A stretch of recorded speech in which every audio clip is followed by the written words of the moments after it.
The moment people noticed something had changed about Claire was not when she raised her voice. She never raised her voice. It wasn't when she refused. It wasn't even when she stopped apologizing. It was a Tuesday morning. The kitchen was quiet. Sunlight barely touched the table. Claire made coffee. 1 cup. Not 2, not 3, just 1. She didn't check her phone, didn't ask if anyone else wanted some. She sat down, and for the first time in years, she didn't look at the door. That was the first sign. Nobody understood what it meant yet. From the outside, Claire's life looked full, not busy, full. She was the person people called when things fell apart, the one who remembered birthdays no one else did, who noticed when someone sounded off, who filled silences before they became uncomfortable. She didn't just show up, she anticipated, she prepared, she fixed things before they broke. People described her the same way. Claire is so kind. Claire is so reliable. Claire is always there. And she was. For 11 years, she was. What nobody asked, what nobody even thought to ask, was what it cost her. How many times she swallowed her own words because someone else needed to be heard first. How often she said, "I'm fine," when she wasn't even sure what she felt anymore. She had learned something early. Being needed felt safer than being known. And over time, she became very, very needed. It didn't begin with exhaustion. It began with interruption. A Tuesday in March. Her phone rang before 8 a.m. Her sister. Then again, and again. By the 4th call, Claire answered before the first ring finished. "Of course," she said. "I'll handle it." She always handled it. She solved the problem, calmed the situation, made a plan. Then she hung up, and for a moment she sat very still. She looked around her kitchen. Something felt off, not wrong, just unfamiliar. She tried to remember what she had been doing before the call. She couldn't. That was new. Days like that started stacking. Small moments where her own thoughts disappeared mid-sentence, where her needs dissolved before they fully formed, where her time felt like something she borrowed from herself to give to everyone else. She had people, a full calendar, conversations, invitations, messages, and yet there was a quiet, persistent feeling she couldn't ignore anymore. She was everywhere, except inside her own life. The people around Claire weren't cruel. That would have been easier. Cruelty is obvious. This was something else, invisible. Her mother called every Sunday, talked for 40 minutes, never once asked, "How are you really?" Not because she didn't care, but because Claire always sounded fine. Claire made it easy, too easy. Her friend Mara once laughed over dinner. "I don't know how you do it, you never seem stressed." Claire smiled. Of course she did. Changed the subject. Mara believed her. Everyone did. At work, her manager described her as low maintenance, which really meant she never asked for anything, never pushed back, never said no, and slowly, without anyone deciding it out loud, Claire became a role, not a person, a function, someone who handled things, like gravity handles falling objects, reliable, predictable, replaceable. The shift didn't come from anger. It came from a sentence, one she wasn't supposed to hear. One evening, Claire was in the next room while Mara was on the phone. Claire wasn't listening, not intentionally, but then she heard her name. A pause. Then Mara laughed lightly and said, "Claire? She'll do it. She always does." Not asked, not wondered, assumed. Claire stood still.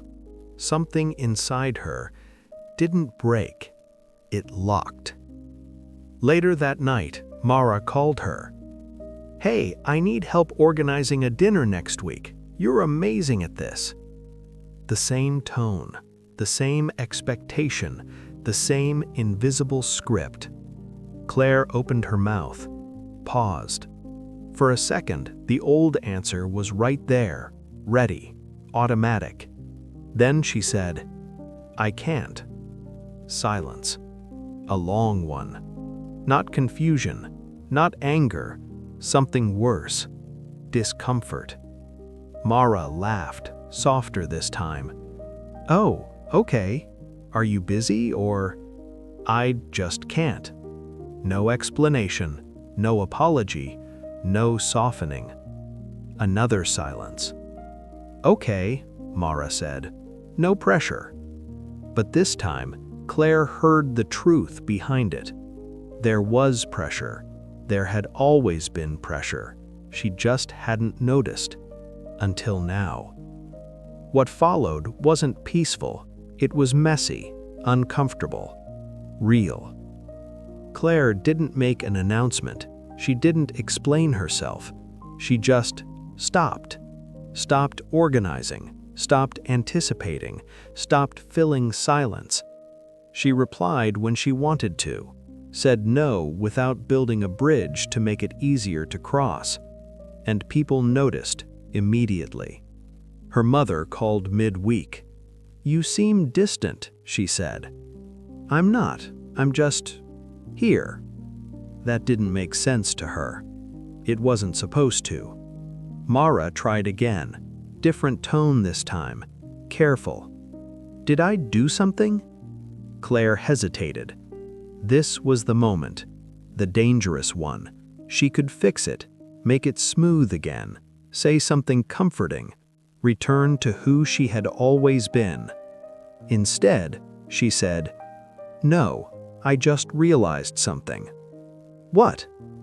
"That I was only easy to love when I made things easy for everyone else."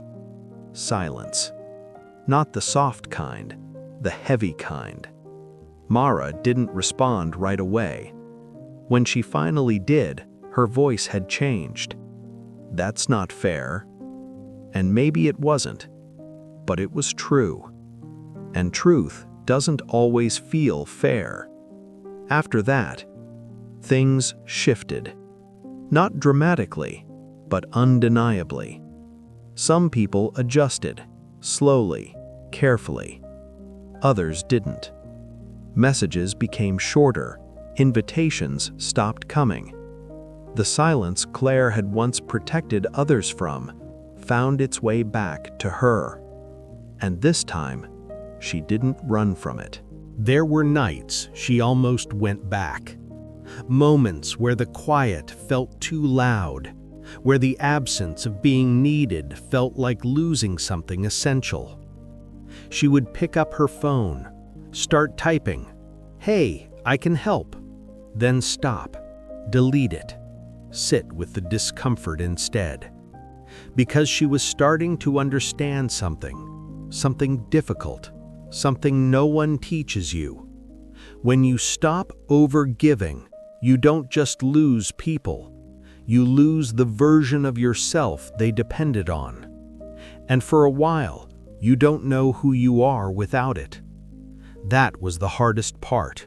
Not the distance, not the silence, but the space, the empty space where her identity used to be. One morning, another Tuesday, Claire made coffee. 1 cup. She sat at the table. The apartment was quiet. No messages waiting, no plans to fix, no one expecting anything from her. And for a moment, it felt wrong.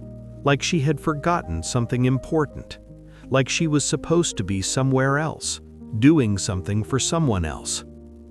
Then slowly, that feeling passed, and something else replaced it. Not happiness, not relief, something quieter, something steadier. Presence. For the first time in years, her time belonged to her. But there was something else too, a truth she couldn't ignore. Some people hadn't loved her, they had loved access to her. And when access disappeared, so did they. Claire took a sip of coffee, looked at the empty chair across the table, and didn't reach for her phone. Because this time, the silence wasn't something to fix. It was something she had chosen. And maybe that was the difference between disappearing and finally being seen.